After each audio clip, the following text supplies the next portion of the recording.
ഈ ഒരു വഴി ഏതാണെന്ന് നിങ്ങൾക്ക് മനസ്സിലായ? നമ്മളെ കമ്പിൽ HDFC ബാങ്കിന്റെ ഇടയിലെ കൂടി ഇങ്ങനെ കുറച്ചു ദൂരം പോയി കഴിഞ്ഞാൽ മനോഹരമായ ഒരു ഗണപതി ക്ഷേത്രത്തിന്റെ മുമ്പിലെത്തും. നമസ്കാരം ചങ്ങായിമാരെ, ഞാനിപ്പോൾ നിൽക്കുന്നത് നമ്മുടെ കണ്ണൂർ ജില്ലയിലെ കമ്പിൽ കുറുവൻതെരു ശ്രീ മഹാഗണപതി മണ്ഡപത്തിന്റെ മുമ്പിലാണ്. ഈ ഒരു കമ്പിൽ ദേശത്തെ ഏക ഗണപതി മണ്ഡപമാണിത്. ഇവിടെ ഈ വർഷത്തെ സഹസ്രാഭിഷേകവും നിറമാലയും ഈ വരുന്ന ഏപ്രിൽ 23, 24, 25 തീയതികളിൽ നടക്കുകയാണ്.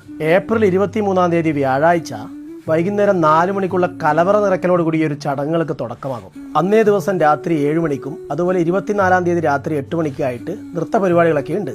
ഈ 2 ദിവസങ്ങളിലായി രാത്രി പ്രസാദ സദ്യയൊക്കെ ഉണ്ട് കേട്ടോ. ഏപ്രിൽ 25-ാം തീയതി ശനിയാഴ്ച രാവിലെ 6:30 കലശാട്ട്, തുടർന്ന് 7 മണിക്ക് ഗണപതി ഹോമവും നവക പൂജയും, തുടർന്നാണ് സഹസ്രാഭിഷേകവും പകൽവിളക്കിന്റെയും ആരംഭം. എല്ലാ കർമ്മങ്ങളും തന്ത്രി ഡോക്ടർ വിനായക ചന്ദ്രദീക്ഷിതറിന്റെ നേതൃത്വത്തിലാണ് നടക്കുന്നത്. വൈകുന്നേരം 3 മണിയോടുകൂടി തേങ്ങമുട്ടൽ, 4 മണിക്ക് തുലാഭാരം തൂക്കൽ, അത് കഴിഞ്ഞ് 5 മണിക്കാണ് ശ്രീ ഭൂതബലി എഴുന്നള്ളത്തുത്സവം. വൈകുന്നേരം 6 മണിയോടുകൂടി ഗണപതി വന്ദനവും, തുടർന്ന് 7 മണിക്ക് കുറുവൻതെരു ശ്രീ മഹാഗണപതി മണ്ഡപ വാദ്യ സംഘത്തിന്റെ ഗംഭീരമായ തായമ്പക. അന്നേ ദിവസം രാത്രി 8 മണിക്ക് നടക്കുന്ന പാലക്കാട് ഭൈരവിയുടെ ഈ ഒരു ഭജൻസ് പരിപാടിക്ക് മാറ്റുകൂട്ടും. ഈ ഒരു ഗണപതി മണ്ഡപത്തിന്റെ പുറകിലായിട്ട് ഒരുപാട് വർഷം പഴക്കമുള്ള ഒരു കുളമുണ്ട് കേട്ടാ. എന്റെ ചെറുപ്പകാലത്തൊക്കെ ഇവിടെ നീന്തം പഠിക്കാൻ പോയതൊക്കെ ആയിട്ട് ഓർമ്മയുണ്ട്. രാത്രി 11 മണിക്ക് താലപ്പൊലിയോടുകൂടിയ തിരുവുടയാട് എഴുന്നള്ളത്തുത്സവം,